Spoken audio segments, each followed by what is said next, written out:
From the Post-Millennial, breaking. President Trump ordered to pay $354 million in New York civil fraud trial, barred from running business in New York for 3 years.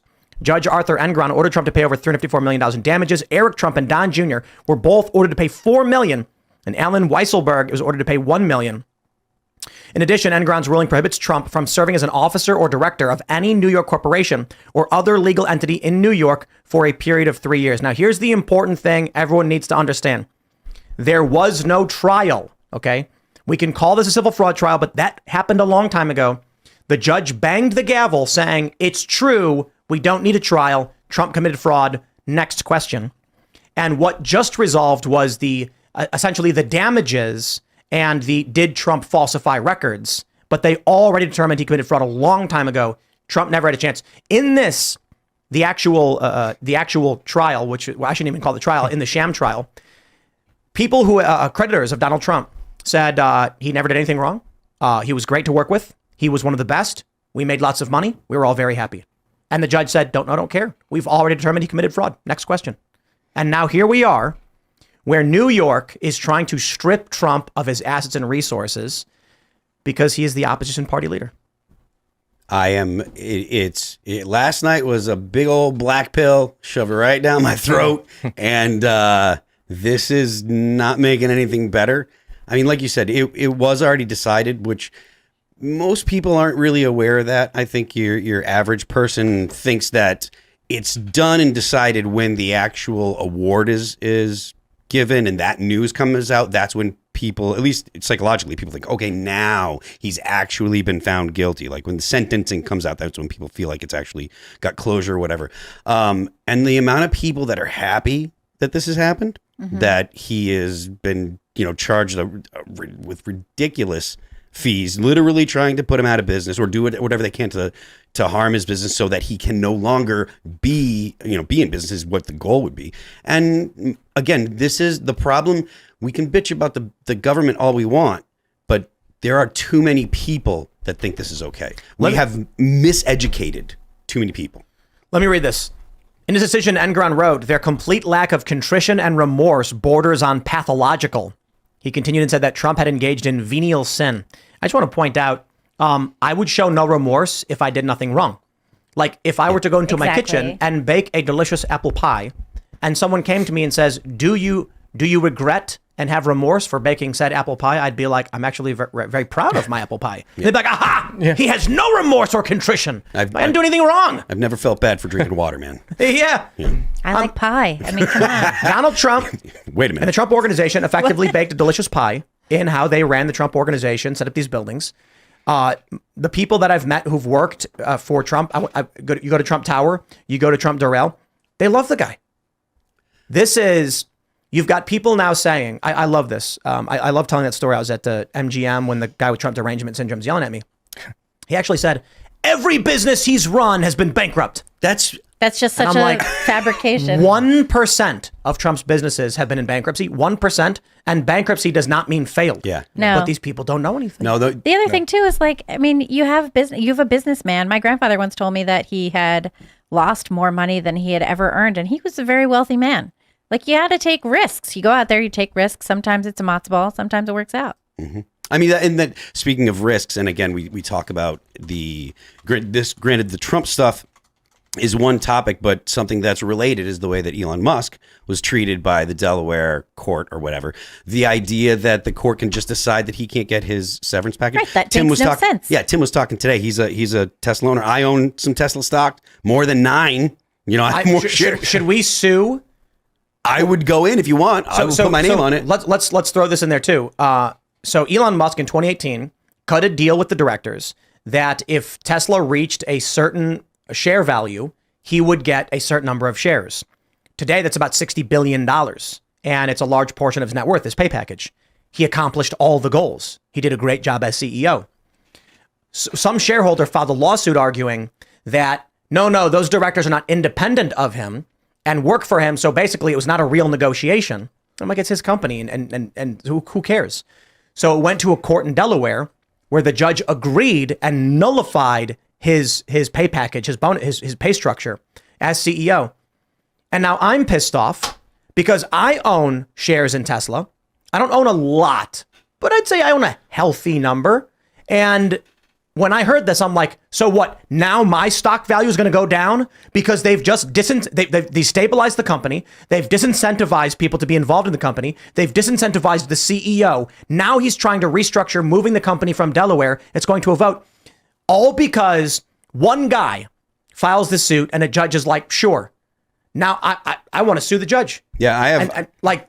I'm pissed off. I have 12.95 shares, and that's more than the guy that actually brought up the lawsuit. The guy that brought up the lawsuit had 9 shares. Are you kidding? I have 236 shares in Tesla. So, I mean, like, he's the guy that brought it up had 9, and this action by the court has affected the amount of money that all of the shareholders make, because when that happened, the Tesla stocks fell. So there's 7%. Yeah, 7%. That's a lot. Down. Yeah, that's a lot. I mean, I don't know if there's any kind of, I don't know what the law is surrounding it, but there is definitely there was fiduciary damage by the state, and in violation of an agreement that everybody involved said was fine, and the whole point of it was to attack Elon Musk because they don't like him. Well, who do we sue? Pardon me? Who do we sue? I imagine it would be Delaware. It would probably be the state of Delaware. Yeah. Yeah. Go ahead. I'm sorry. No, I was just going to say, I think this is a perfect example, this case, of a political prosecution. Like, good on Elon Musk for coming out and starting to share his views. The second he became right of center, you're seeing stuff like this, where if this was a CEO that was just either quiet or to the left, this would never in a million years happen. Never. And I think, we obviously see with President Trump, it's the same thing.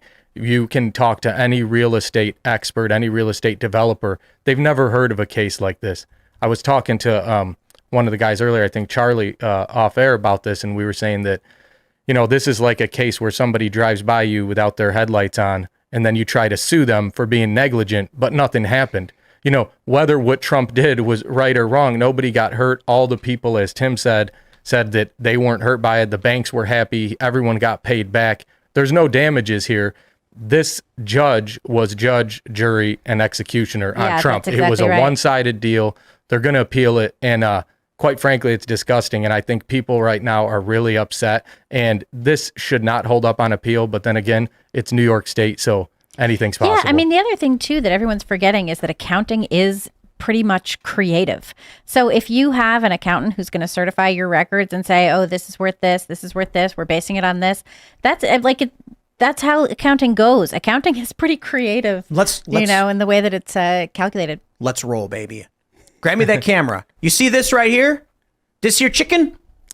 You can't see it too well, but there's a chicken behind me. Do you know what is the value of that painting? Well, it's arbitrary, but I imagine because of the fact that it is hung in Timcast Studios, I mean, I can tell you the value of that painting. The value is whatever the most someone will pay for it is. I got to go to my account and I got to put a hard number on the asset because I think both Maryland and West Virginia have like this thing where you have to account for literally everything your business owns, including your chairs. Yeah. So what is the value of this painting? I mean, everything. Give me a number. Let's say. I would say $5,000. I was literally going to say that. That's a really good number. And because it's solid. It's on all. It's There's been hanging up. provenance. We know exactly where it came Timcast from. fans have. Tim, the question is, did Hunter Biden paint it or not? He did, and therefore it's worth $500. No, I'm kidding. Yeah, right. So the painting was $350. the painting was purchased for $2,000. Wow. It was part of an exhibit at a place called Nemacolin. It's just outside of Pittsburgh, and it's like I don't know how to describe what Nemacolin That sounded is. so cool when you were describing it. It was like a big resort snow place. They've got hot That's tubs a in the thing, winter. Right? Oh, like it was so great. There was snow everywhere, and you jump in the heated pool, and then jump into the snow, and then jump in the heated pool. And they've got skiing. So while people are skiing, You ski? Snowboard. We're going snowboarding soon. A couple times. There's going to a snowstorm tonight. But while people are snowboarding next to us, we're in a heated pool. It's a great place. And when you walk through the halls, there were a bunch of paintings. And come on, when I saw a bunch of chicken paintings, immediately I was like, I must have it. And so I inquired, and they said, this is a good one. It's $2,000. And I thought to myself, I deserve a little treat, right? I'm going to get myself a picture of a chicken and I'm going to hang it behind me because chickens are based AF. And it's also a tax write-off because it's going in the studio. Well, I didn't. No, I think Creative accounting. You see how this works? But I bought it personally. Fair enough. I bought it personally because I was like, I want this picture of this chicken. And but here's the reality: paintings retain value. They retain value because people who are trying to store value will use art as a means to do so. Not to mention, it's a really great painting. It took a long time to produce, and so the person who made it, it is pretty realistic. It might have taken a couple weeks to do, and so based on the value of the labor. Now that being said, it is not just a picture of a chicken. It is now the Timcast Studios chicken picture from the Tim Pool Daily Show, Timcast IRL, a top podcast. And one could argue, as you mentioned, because it's been hanging on the wall, it has more value. That's how you add the 3,000 and you get to 5. Well, not even that. I get an appraiser. Right. And an appraiser assigns a value based on their metric, and they could say 500. Who knows? I'll put an appraiser that you're literally paying to appraise it. Yep. And so, long story short, just, we're having fun talking about a chicken. When Donald Trump is looking at the values of his buildings, it fluctuates based on the market, based on the perceptions, and based on the perceptions of the people he's working with. When he goes to a creditor and he hands them documents saying, here's the estimated value based on the size, they compare that to other buildings they've lent on. Yeah, exactly. Well, I was going to say, and the whole point is, look, my family owns some property nowhere near these type of values. The bank pays and gets their own appraisal done. Yeah. They've never once relied on taking our word to rely on something to say, oh, it's worth 300,000. So with hundreds of millions of dollars, tens of millions of dollars, you can bet that they would do it on their own. So if they really relied on that, that's on the bank. Yeah, because they don't do it to an average Joe Schmo. This is it's on them. Yeah, I was listening to a podcast by Nick Ricada, and shout out Nicky. He's got a great podcast, and he was talking about the way that big deals like this are done, multiple millions of dollars. You don't go to a bank if you're trying to take out, $100 million loan, you don't go to a bank and say, check my FICO score. No. That's not how it works. Right. So your average credit score is 750. Yeah, it's like, man, I got an 800. You can guarantee I'm going to pay this back. It's like, how it goes. There are special people that are specifically like have the authority or whatever that do this, and they decide. And the reason that they have that authority is to literally prevent this stuff. The government Which says, in this case was prevented because loans were given and repaid. The point of having these people that have a specialization is so that way the government can say, okay, we know that these are reliable, they're licensed, blah, blah, blah. You did all of the stuff to do this transaction in the state legally with the approval of the government. All of the parties involved are like, we like this. We made money. This is good. Everything's cool. And then the state steps in and says, hey, we're going to go ahead and ixnay this and blah, blah, blah. We were talking last night to Thomas Massey, and I got to watch this episode. The reason this is such a big deal is because property rights make your economy work. If your property rights are not secure, people stop investing. If there is a portion of the population that thinks, I'm not going to invest in the United States because the government doesn't like my politics, so that means I'm going to invest somewhere else. The government attacking people and using the government to take their property will destroy a country. It is literally what destroyed Venezuela. You can watch videos of I think it was Chavez was the guy, walking through the town saying expropriate, expropriate, expropriate. Mm-hmm. Now, this is more drastic than what's going on in the United States.